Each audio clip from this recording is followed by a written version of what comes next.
Detail take in fact. तो short lived है ये वीकनेस और फंडामेंटली बाजार का अंडरटोन जो है वो बुलिश ही नजर आ रहा है। इनफैक्ट ये तो समय है बाजार में पोर्टफोलियो बांधने का, according to market experts. Devendra sir, पहली बार नए साल में ऑन स्क्रीन हम शेयर कर रहे हैं स्क्रीन, सो सबसे पहले तो new year greetings to you. Thank you so much अपना समय देने के लिए। Mansi this side. Thank you Mansi, thank you, wish you happy new year as well. जी देवेंद्र सर, बाजार पर आपका टेक हमने समझा एंड लंबी अवधि के लिए भारतीय बाजार पर भरोसा कायम है और रहना भी चाहिए।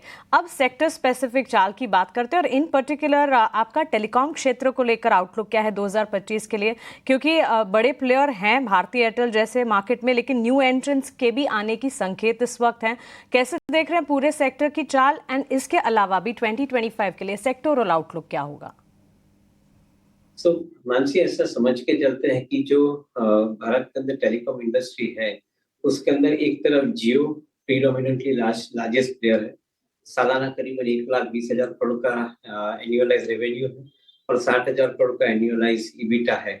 तो ये जो कंपनी है वो company mobile telephony, enterprise broadband and the home broadband, ये तीनों के माध्यम से कंपनी सर्विस प्रोवाइड कर रही है।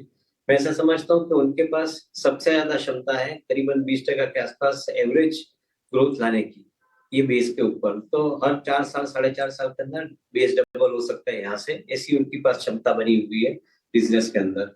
और ये कंपनी हम ऐसा समझ के चलते कि 2025 के साल के अंदर सेपरेटली लिस्ट होने जा रही है रिलायंस इंडस्ट्रीज के प्लेटफॉर्म में से। So Jio platform can be possibly, I think, a separately listed company in 2025. अगर ये प्रक्रिया बनती है तो certainly मैं ऐसा समझता हूँ कि valuation unlocking for Reliance Industries shareholders and for market as a whole is going to be substantial. तो ये एक possibility को हम लोग expect कर रहे हैं। दूसरी तरफ देखें तो दूसरे जो players हैं, BSNL को छोड़ देते because it is a public sector company, but Vodafone idea और भारतीय एयरटेल, ये दोनों प्लेयर के अंदर मेरे ख्याल से वैल्यूएशन की दृष्टि से Bharti Airtel is I think fully priced.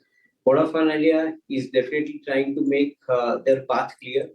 Comparatively पहले से थोड़ा फाइनेंशियल पोजीशन बेटर हुआ है, but I don't think that, I think beyond a point I would like to buy that particular argument.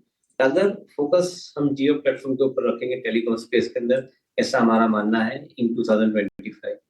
Along with that, I think the ज्यादातर focus रहेगा 2025 के अंदर manufacturing sector के ऊपर, के जहाँ पे गवर्नमेंट की स्पेंडिंग के सबसे बड़ी जो बेनिफिट मिलती है ये मैन्युफैक्चरिंग सेक्टर को मिलती है।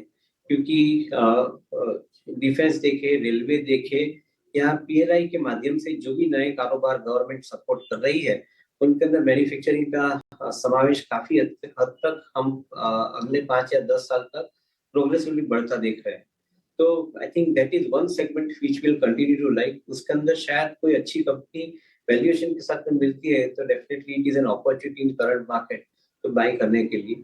Another segment where we are extremely bullish and comfortable is in the area of financials, consumer finance in particular and home loan thereafter.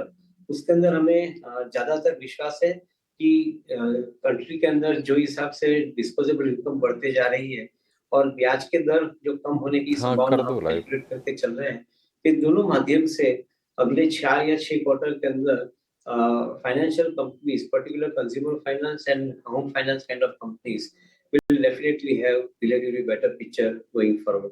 So selective approach रख के चलते हैं। I think overall careful रहना जरूरी है because still valuations are comparatively expensive. जिसके growth के माध्यम से देखें तो ग्रोथ से ज्यादा वैल्यूएशन एक्सपेंसिव है, तो ये शायद थोड़ा संभालना पड़ेगा, ऐसा मुझे लगता है।